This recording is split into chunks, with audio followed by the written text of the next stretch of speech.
Singapore is reinventing itself. This small island nation is attempting to finish one of the most audacious buildings on the planet. It's the country's first casino, 3 skyscrapers, covering 9 million square feet, and topped off by an engineering masterpiece, the first ever SkyPark.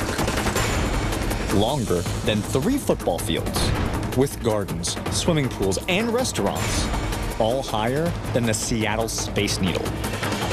We're actually in the pool right now. We're in the pool. This is the view from the pool. Wow. It's pretty spectacular. That is amazing. To finish it, crews must perform some of the highest and heaviest lifts ever attempted. I mean, you're putting a piece of steelwork the size of an aircraft carrier on top of 3 towers.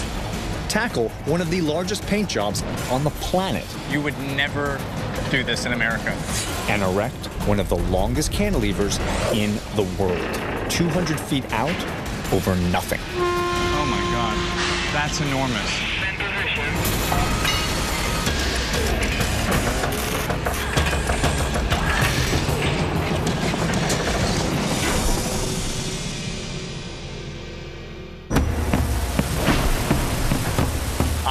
I'm in Singapore, a tiny island nation with less than 5 million residents. In fact, the entire country is smaller than all of New York City. Located at the southern tip of the Malay Peninsula in Southeast Asia, the main island of Singapore is both a city and a country, one of the most densely populated in the world. Culturally speaking, it's a somewhat strict and buttoned-up environment. Chewing gum, against the law. Insensitive behavior is punishable by fine. And if you're caught vandalizing a building, you quite literally get hit with a stick. But despite this conservative cultural backdrop, Singapore is attempting to reinvent its image by doing something totally surprising. They're going to open a massive casino. With no natural resources of its own, Singapore is risking $5.5 billion in hopes of cashing in on the gambling boom exploding across Asia. It's a pretty significant gamble because for Singapore, we've never had gaming before at this scale. We've never had a resort at this scale. Yes. You're taking a kind of a major leap. Yes, it's certainly a transformational project for Singapore. Where you hope to actually not just double, but triple. The tourism receipts. That's big. The centerpiece of this giant transformation, the Marina Bay Sands. One of the biggest and most expensive casino complexes in the world. Unlike any hotel and casino ever built. Rather than just being kind of a traditional hotel and casino that we might find in Vegas, instead, we have a museum, you have theaters, you have retail, you have a casino, massive convention center, 3 incredible hotels, and all of that capped by the first ever SkyPark. That is absolutely right. The SkyPark on the very top will become the icon of Singapore, we think. In a move that has never been done before, world-famous architect Moshe Safdie put a park across the top of 3 massive skyscrapers. An 1,100-foot-long urban oasis with tropical gardens and one of the longest swimming pools on Earth. All of it perched 55 stories above the ground. So, Brendan, how do you describe a SkyPark to people? I mean, it's just a fantastic structure. I've never seen anything like it. I mean, there's 3 55-story towers, and you're putting a piece of steelwork the size of an aircraft carrier on top of it. So it's quite a feat. And there's a park up there. There is. Well, there's more than that. There's observation decks and swimming pools and restaurants and all sorts of things. So it'll be a little city in itself. The biggest challenge for builders, lifting 7,000 tons of steel, which is more than the main span of the Brooklyn Bridge, on top of 3 650-foot-tall buildings. To get it up there, the team divided the structure into 14 large but more manageable segments. 6 form the bridges connecting the towers, and the other 8 make up the observation deck, which sticks out 218 feet from the end. And right now, crews are about to lift the second-to-last bridge segment, a massive 350-ton piece that will hang between towers 2 and 3.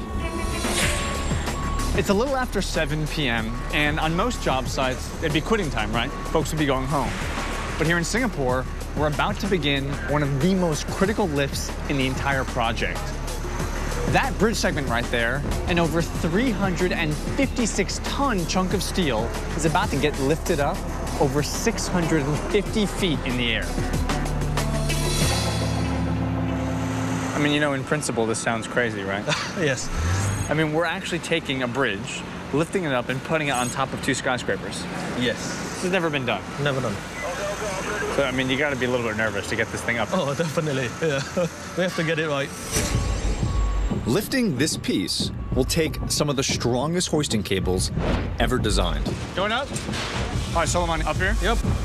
They get attached to the very top of the segment, 5 stories up. All right. And now, at long last, I'm on the top of the whole bridge segment, and you really get a sense of its length, because look at that. It spans all the way out between 2 full towers over 150 feet long. And here, this is what it's all about. This is the shackle coming down over 600 feet up. And to really get that point, come here, check this out. Look at the amount of bound cables inside of this thing. Just the density. It's 2 of these shackles, one on this side, one on that side. We're gonna lift up over 350 tons of steel. All right, you call the man upstairs. An operator from the top of the SkyPark lowers the shackle down. Here she comes, here it is, here it is. Okay, 960 mm. It has to line up within 1/10 of an inch for this 150-pound anchor pin to fit through. Oh no, I'm stuck. Push, fight, come on, shake it a little bit. Hammer, give it to me, Poppy. Out here. You ready? Here I come. Once the pins are pounded into place and the shackles are connected, there is one final step to make sure that the load is secure. Woo! Overnight, crews test the connections for 12 hours by hanging the segment just 4 inches above the support. If everything looks good, it is ready to go up. Okay, Solomon, she's floating. Yes. 4 inches off the ground. Ready for the lift? Yes. How's the wind? If you can see, it is swinging. And if it swings, it might hit the building. So when the lift begins, the concern is in a strong wind, like a pendulum, Yes. it could move and actually hit the building. Yes. It's that close to the building? It is very close to the building. Because of the curvature of the towers, this piece must pass within 10 feet of 2 glass skyscrapers on its way up. Any wind over 5 miles per hour is enough to call off the lift. So are we good? Are we ready? Yeah, good. So it's now okay to go. Typically, crews would use tower cranes for heavy lifts, but this segment far exceeds their capacity. So instead, engineers are borrowing the technology from a different kind of construction, bridge building. Even the most powerful tower crane can lift about 20 tons. This thing weighs over 360, not an option. So they went with something called a strand jack. And to understand how it works, imagine 2 hands or clamps holding a rope. One hand locks the rope, the other brings the rope up, grabs the rope, goes back for more, brings up more rope, and so on and so forth. Strand jacks work on simple hydraulics.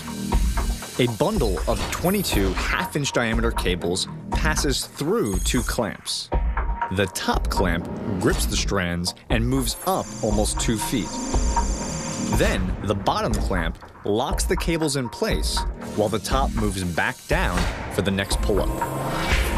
It takes 2 enormous strand jacks to lift this segment, one on each tower. Combined, they could lift the Statue of Liberty. It's the first time that this technology has been used to make lifts this heavy from the top of a skyscraper. Tony? Danny. Welcome, Danny. Good to meet you. Good to meet you. Tony, where am I standing right now? Well, you're on the SkyPark. So this is kind of where the action is. This is where the pool is. Yep. Right where we are now is the second swimming pool. We're actually in the pool right now. We're in the pool. This is the view from the pool. Oh my God. People will be able to swim out to the edge of the pool. Yep. And literally, there'll be no edge, right? It'll be an infinity edge. It'll be an infinity edge looking out over Singapore. Wow. It's pretty spectacular. That is amazing. And what's making all of this happen is this really just nasty looking beam. That's right. So this enormous frame is supporting the strand sliding units Now, can we actually head up top to the strand jack? Yeah, we can. Let's go this way. The strand jack sits on a temporary support structure that extends 30 feet out from the side of the tower. Tony, where we're walking right now, we're actually leaving the skyscraper below us and now heading out. We've just walked off the edge of the building. Beyond. So we're now standing perched out. There's no more skyscraper below us right now. There's no building below us. It's awkward. It takes almost 30,000 feet of cables to raise the segment, enough to cross the width of Manhattan. And if any of them get tangled, workers cannot lower the piece back down. So one of the most critical jobs on the site falls to the cable manning crew here at the highest point of the SkyPark.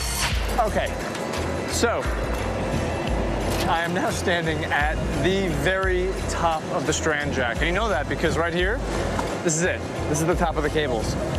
And what we're about to do, every 30 strokes, they stop everything, clamp the lift, and spray some lubricant inside to make sure everything moves real freely. Unfortunately, I'm getting tasked with that role right now, so what do you got, some WD-40 we're doing this with? Look at this guy. Why is this the most low-tech thing in the world? Okay, so now what we've done is we've taken the collar off, we've lowered the jack down, now we've exposed the cables to give us good access for some good greasing. Okay, Romley, how do you grease it up? Spray and pull out. Put in, spray, pull out. Go in, spray, pull out. You know, it's sort of humbling to have to climb up to this point, to have that behind you, to have to take a spray can like this, stick in, spray, pull out. Stick in, spray, pull out. Go in. These guys have to grease these cables once every hour for the entire night. To get this segment up the final 500 feet to the very top of the SkyPark. Coming up, hang on. A one-of-a-kind solution to fight Singapore's intense sun puts up a fight of its own. I'm going to pull you right outside of the basket.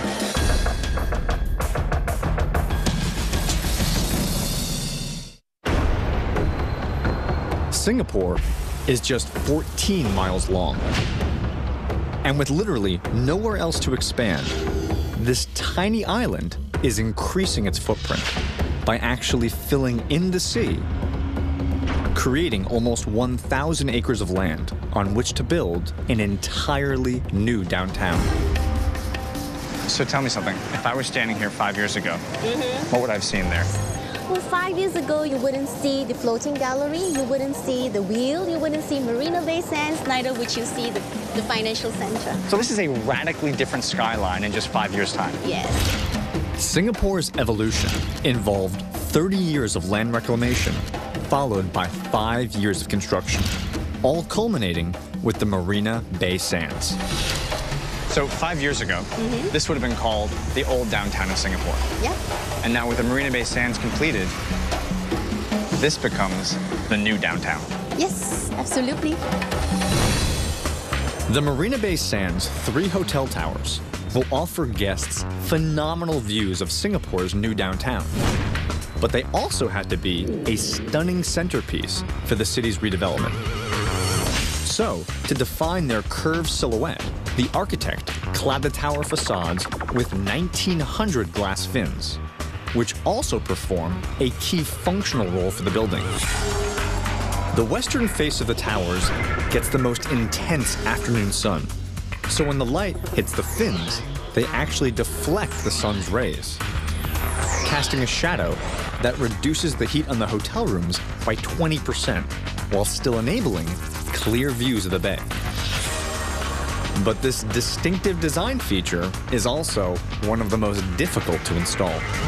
I think today is going to be one of those days where I go and do something that I kind of think I shouldn't do, but in the name of really understanding how it is they build this building, we're going to do it anyway. I'm going to take you in a gondola up the side of a building, almost 600 feet, to install glass fins. And the guys who are going to help me do it are right here. Terry? Hi, Danny. Good to see you. David, how are you? Danny, good. Not bad. What are we up to, fellas? We're actually going up to the top. Basically, we're going to install the last fins to Tower 1. And these fins are actually hanging perpendicular from the facade of the building. That's correct. Each fin is 10 feet tall and weighs 400 pounds.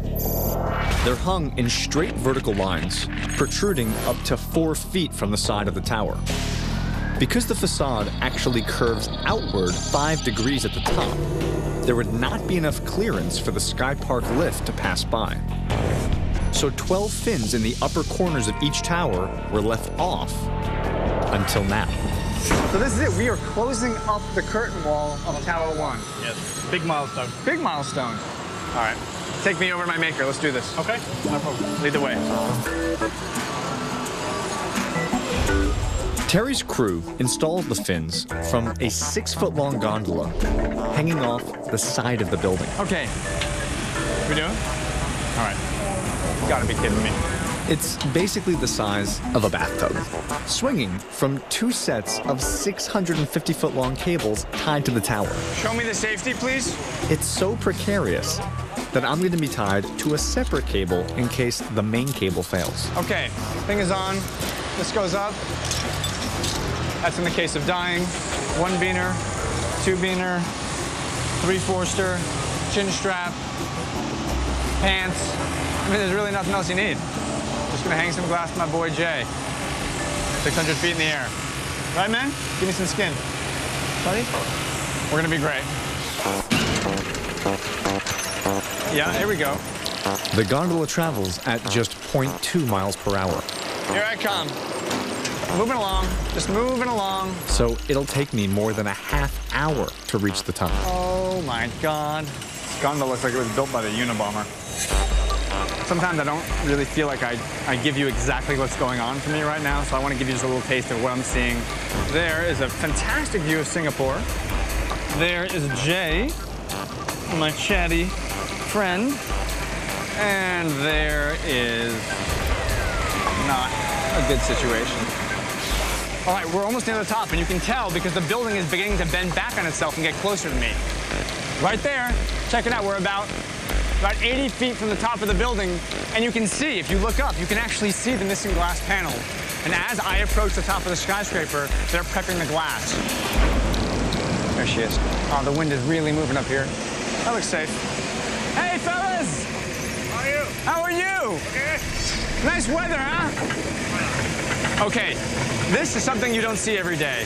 I'm outside a skyscraper, and right here, right now, I am touching the top of the building. We are on top of the skyscraper. All right, who's ready to install some fins? Each fin is a custom-built pane of solid glass. I got the line. Hang on. Look. On a calm day, they are extremely difficult to manage. The wind is blowing this thing out. Give me a hand, give me a hand. But on a day with even a light wind, the task is almost impossible. Hang on. You thought I was gonna pull you right outside of the basket. Hang on, give me some help. But I'm not kidding. Every time you get like a little gust of wind, I can feel my feet getting pulled a little bit. There she is, slowing down. It's basically like a big double laminated glass sail. And if the wind catches it, I mean, it moves. Okay, let it come down a little bit more. The fin can swing up to 20 feet while attached to the tower crane. Coming this way? Okay. Watch out, someone help you. Someone help him. Someone help him. That's just too dangerous for the final installation. So the team has to transfer it to a more precise chain block mid-air. Whoa. Hold that side. Hold that side, please. All right, so this is it. What we're doing right now is essentially taking the load from the crane and transferring it to that chain block. Are we in? Okay, I think we're set. This is another one of these moments in my life where I say to myself as an architect, did you really need the fins? Did you have to have fins? Building would have been fine, you know? Okay, gondola down. Yep. The fins are designed to clip into each other at the bottom. What are you doing now, Jay? But here, at the very top connection on the highest fin, Oh boy, this is gonna be a nasty one. it gets locked to the building with bolts. Okay, Jay. Okay. 4 bolts. Give me your thoughts. 1, 2, 3, 4. Are we good? Okay. Are we good? Come here. Bring it in. I need some. Come on. Give me it, babe. I need some. There it is. Okay. That's right. Whew. 4 bolts, locked in, lined up. We, Jay, are done. Can we go home? Home. That much he understands. Let's get out of here. Up next, building one of the longest and highest cantilevers in the world, jutting out more than 200 feet over nothing. Oh my God, that's enormous.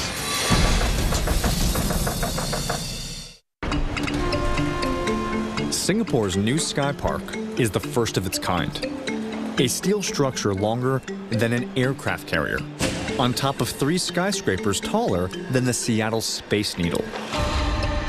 And on the northern end, the architect took this innovation one step further, creating the longest cantilevered observation deck in the world. It's the biggest and heaviest section of the SkyPark, and it hangs out 200 feet over thin air. When it's done, the SkyPark is going to look to the eye like one 1,100-foot-long continuous element. But the reality is, it's actually made up of 2 very different structural conditions. Bridges on the one hand, and something called a cantilever on the other. Spanning between towers 1 and 2 and towers 2 and 3 are 2 bridges, basically acting like tabletops. The force goes from the bridge, transfers into the towers, and down something called shear walls into the foundation. Now, the cantilever is a different story. A cantilever, by definition, is a load supported on only one side. So what you have here is a 218-foot-long span, almost like a diving board, perched out over nothing. Intuitively, that load wants to just twist off the building.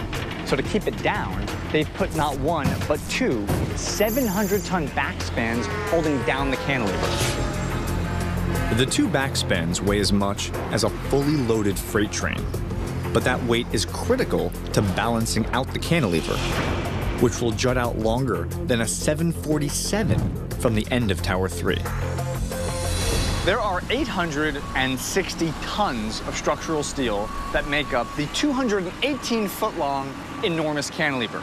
It is so big that they actually assemble the entire unit here on the ground before sending it all the way up there. The cantilever is just too big to be raised in one single lift. Instead, it's divided into 6 segments. Once they're 650 feet in the air, crews will have just 1 shot to fit them together. So before the segments can be lifted, they're assembled on the ground to be sure that each connection will fit perfectly. So these pieces behind me represent the very final pieces of the cantilever to be assembled here on the ground. So once we get this and this bolted onto that massive cantilever, the lifts can begin. So the crane's now setting the shackles up. We're going to go on top of the piece to connect it.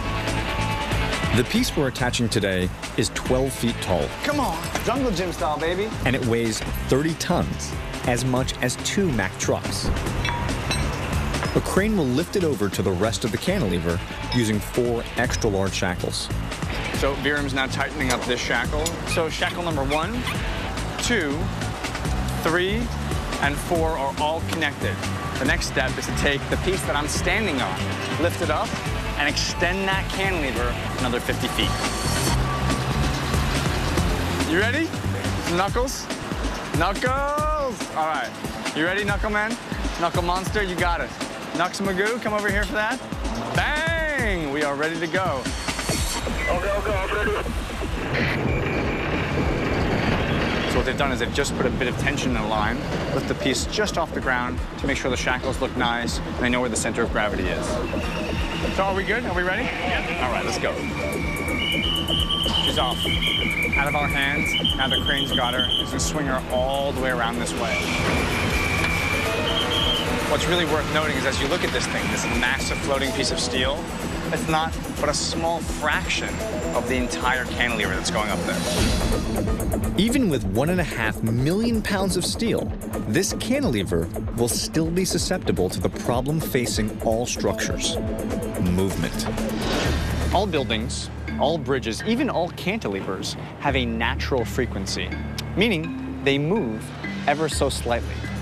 Now, if the movement of wind, or the movement of people even, starts to align with that building's movement, it can combine and collaborate and literally shake a building. So when the engineers were designing the cantilever, they had to be concerned with not just how many people stood on the edge, but also how they were moving. This cantilever has been designed to withstand wind and earthquakes, but its most dangerous threat could come at the hands of a DJ. Yeah, it's thousands of tons of structure up there, so you and me jumping about, it's not going to do very much. But if you get 100, 200 people all jumping up and down at the same frequency, then it can actually excite the cantilever and you actually start to feel it. Right. It would take hundreds of people dancing to the exact same motion. Yes. Like the Macarena. Yes, that's right. And believe it or not, our dynamics engineers have iPods with thousands of songs in them. No way. That actually have the frequencies of all of these songs. So, once we actually find out what the frequency is, in theory, you can say you can dance the Macarena, but you can't dance the bus stop or whatever else. That can't be true. Is that true? Yeah, that's right. So you're telling me that some engineer is doing intense load calculations and solving the fact that this thing can take the electric slide, but it cannot take the achy breaky heart. And they know that in advance, and it's been designed. More or less, yeah. Imagine the party, like the party's going great, a big wedding, and all of a sudden someone puts on the Macarena and is like, no! Now that the piece has made its way over to the rest of the cantilever, the next major challenge is lining this giant segment up for attachment. So the piece is now literally sitting right on top of my head. And just imagine, on top of this incredible white long piece of steel will soon be a garden, a pool, and a dance party. Slowly guide it down. What's incredible about lifts like these is that the first 99% happens almost instantly, and now it gets down to the details. Pushing it, pulling it a matter of inches, to get all of these holes lined up, to get the bolts in, and take the load off the crane. Once the piece is in place, the crews have to line up all 1,500 bolt holes. There are so many bolt holes. They'll connect about a third of them here on the ground to make sure everything fits together before liftoff. Because there are no second chances once this piece is airborne. So this is how one fits into the next piece right here. You have these two plates on top, and they're sliding over top of the previous cantilever piece. Here it is, it's coming in, it's coming in. Once she's there, we'll put this pin in to lock the piece together so we can release the crane and move on. About 2 inches. Just about there, just about there. Okay? Yeah. Use the hammer. The pin secures this new piece to the rest of the cantilever, so bolting can begin.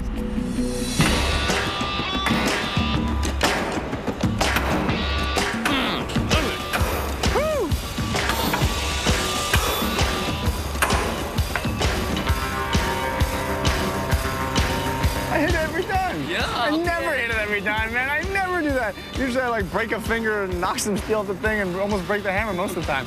I knocked the crap out of that thing. Well, as you can see, the piece is in its final location. And now from where I'm standing, I think you can really get what this thing is.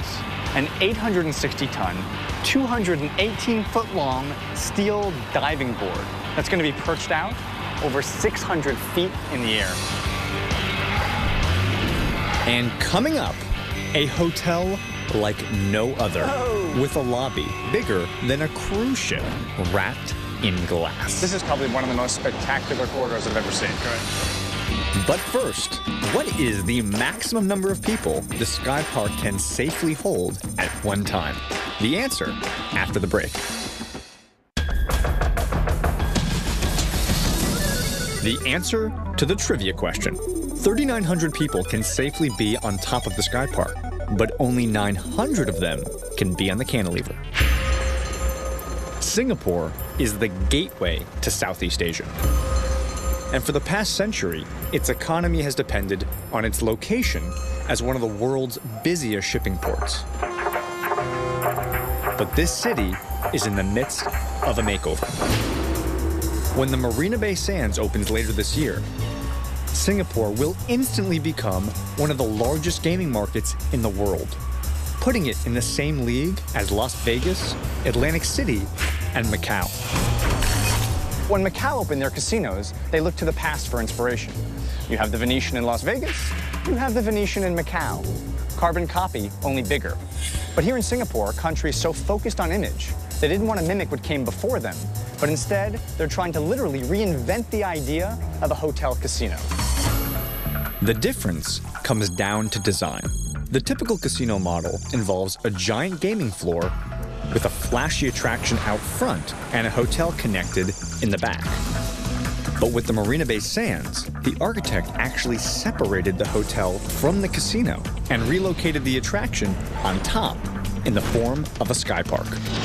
From my perspective, when I think of a hotel and a casino, I think of a ginormous casino, a tall hotel in the back, and basically not being able to check in and go to my room without passing a blackjack table or a slot machine.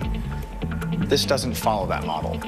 It does not. Singapore has a very particular vision as to how they want the gaming component to work. What we built here was not something that was casino focused. It was all of this. So the casino is part of something far grander.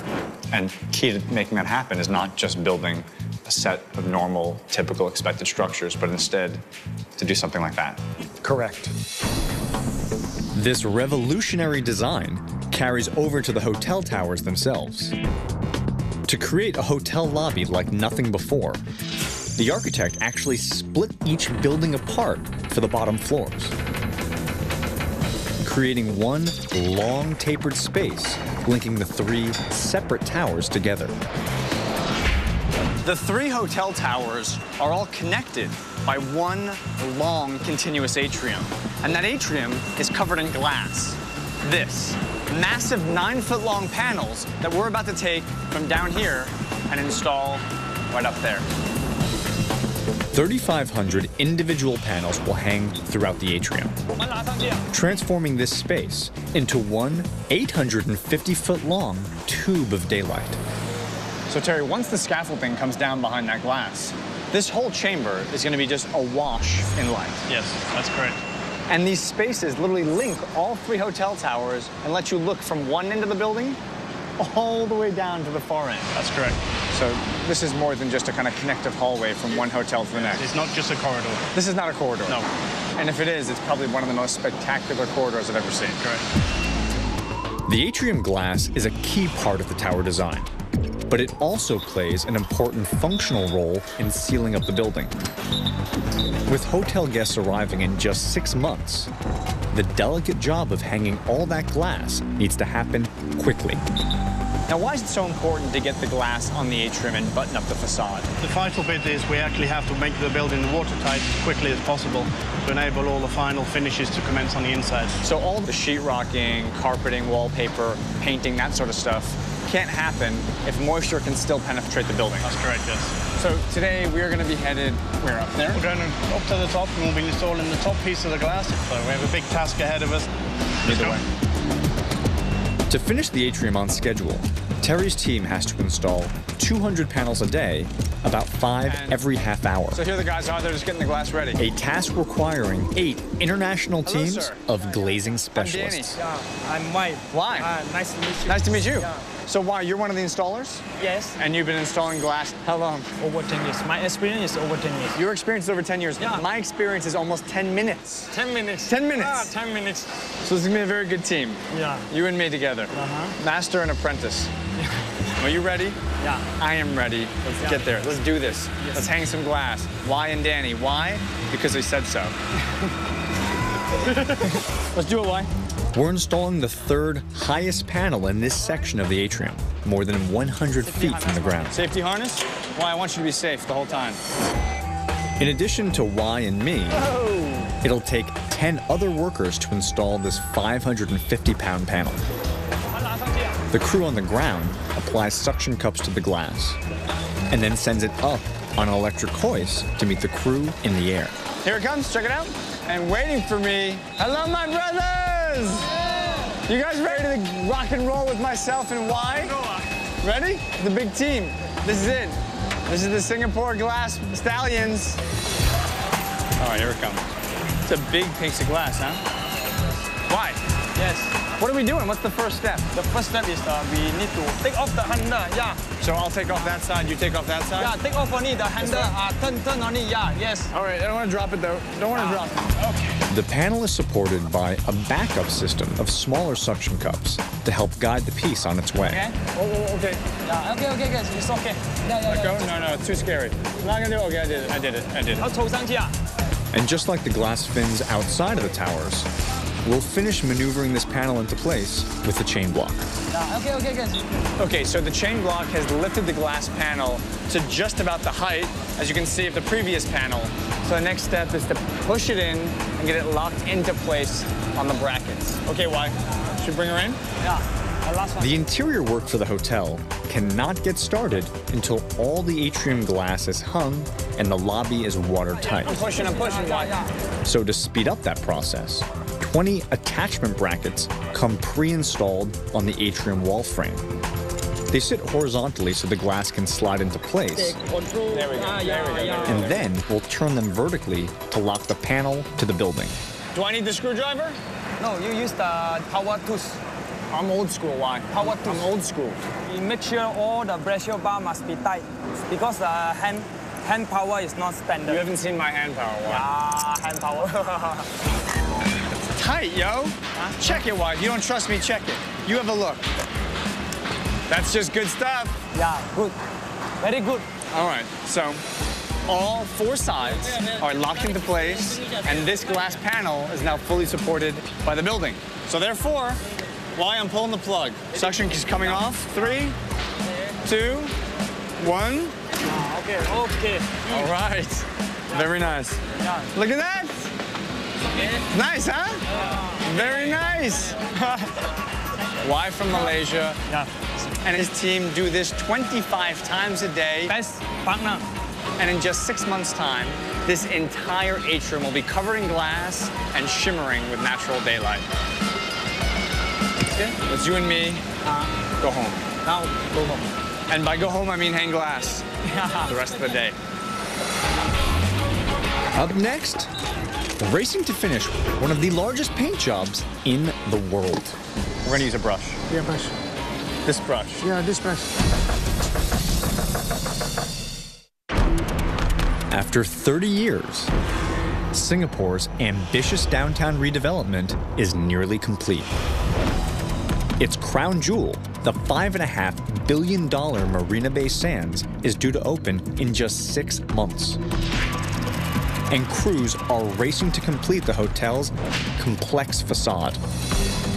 The glass on the face of the towers is complete, but on the side walls, the concrete remains exposed. So to finish those walls on time, there's another massive job ahead. When you clad the outside of a skyscraper, typically you cover it in maybe some stone veneer, maybe some glass, or maybe some metal paneling. What you don't do is you don't paint it, right? Because if you've ever painted a fence, every couple of years you have to repaint that fence. But here in Singapore, they're so focused on things being clean, so focused on the immaculate maintenance, they're willing to actually paint their buildings. So today, I'm going to do something that you would never see on an American construction site. I'm going to paint the skyscraper. Crews will have to paint an area about the size of Mount Rushmore. Muti, I'm Danny. This is going to be one of the single largest paint jobs ever attempted. Yeah, so I got a bucket of paint, and in order to apply the sophisticated skim coat with the technology we're going to use a paintbrush. Really, Muti? Yeah, this brush. It's a small brush, yeah? Yeah, small brush. One small brush. Right, and obviously you couldn't do a skyscraper with that little brush. That'd be crazy. So instead, I have a roller, which ought to really expedite the process. Painting fast. All right, well, what more do you need? Muti, yeah. Away we go. Okay. This wall faces the country's main highway, connecting the airport to downtown. So, Muti, you're okay? Heights, no problem? No problem, no problem. No problem. No problem. And on opening day, with all eyes on Singapore, it's gotta look good. Yeah, okay, so welcome to House Painting 101, Skyscraper Edition. So we're about 200 or so feet in the air. We've reached our cruising altitude in a super, super robust and technologically sophisticated gondola system. And what we have to do is fix this. Is that this wall is a mess, right? Little holes they've patched and filled. We have to have one smooth surface ready to be seen by all of Singapore. Muti, start with the dark gray first, huh? Okay, first. I'm gonna paint within the lines here. The dark gray lines mark each floor of the tower, so you can still see the floor-to-floor separation from afar, giving a sense of scale to this massive surface. Okay, so now that the gray line has been deepened and darkened, we're gonna start painting the building. So Moody, just Yeah, no less, yes. go to it, huh? All right. Nice and gray. I like that Moody's looking over like I'm touching at the top of the Sistine Chapel or something. In total, Moody and the rest of the crew will use more than 2,200 gallons of paint. Moody, how's it look? Does it look good? Yeah, very nice, very nice. Good. Very nice. Yeah, very nice. Moody's loving it. To cover all the tower shear walls in time for opening day. And this project cannot afford delays. Because every month the casino is not open, developers give up $100 million in lost revenue. So these crews have been running at top speed since day one. So, John, just to put this in perspective for someone who's not used to seeing a project this size, it would take perhaps another country a project this big, this expensive, this complex, as much as 6+ years to build. Yep. And you guys are on target to complete this in 3 years, Yep. half the time. Yep. And one of the critical aspects of this project at the moment is getting that SkyPark structure up. So getting the superstructure of that SkyPark done is key to kind of closing up this project and finishing this race. Yep. But this is going to be a sprint to the finish. Because crews up at the top of the SkyPark have only 6 months left to turn this mess of steel into the world's longest elevated pool deck. This is it. This will be the pool deck, and that will be the pool. But there's a problem. I mean, there's a pretty big problem. You go on vacation, you come to the SkyPark, you see this amazing view of Singapore, and then you fall through a hole to your death. It's not good. Not good fun on the vacation. So Wilson and I are going to cover it with this aluminum decking. Cover the holes? Can. Let's cover the holes, my friend. We're filling in the bridge segments between towers 1 and 2, more than 650 feet up. And there is literally nothing below us but the decking we're about to lay. Oh, I just got that thing. That thing, I just looked down and I saw a car, and it was so little. And my body was like, wait a minute, what are you doing up there? All right, Wilson, how do we begin? Step 1? Yeah, step 1. Okay, you ready? 1, 2, 3. Okay. And slug in. Yep. Pull back. Pull back. Okay. Good. Put the clip. Put the clip on. Nice. Wilson, next piece. Plugging up the hole. Dear God. Okay, letting go. Woo! With these 10 panels in place, another 125 square foot section of this SkyPark deck is complete. Last piece, huh? 3. Wilson and the rest of the crew will have to lay down 300 panels a day Wilson, victory! in order to have the entire SkyPark ready for opening day. Wilson. Yes. When the SkyPark is done, people will be swimming right there. No, correct. Dancing on that cantilever. Yes. Having dinner in that restaurant. Yes. But we're not done yet, are we? Yeah. Come back in 6 months, check out this SkyPark. Me and Wilson will be having a cocktail and enjoying this ridiculous, incredible view. You're buying though, right? Yeah, correct. All right, cool. Wilson's buying, so it's all good. When the SkyPark is complete and the Marina Bay Sands opens, Singapore will join the ranks of the world's top gaming destinations and fulfill a 3-decade-long quest to reinvent a nation. You know, for me, the moment when a building actually becomes a piece of architecture is when it transcends its function. So what I mean is, think of the Empire State Building. It's not just about the people who work inside of it, but it's really about the spirit of New York City. The Marina Bay Sands is a project with a hotel and a convention center and a casino. But in reality, the sum is greater than the individual parts. This is a project where an architect, an engineer, an owner, and a government have all come together to literally try and reinvent the face of a nation. And I think if you come back here in about a year's time, that postcard picture you take of Singapore is going to look a lot like that.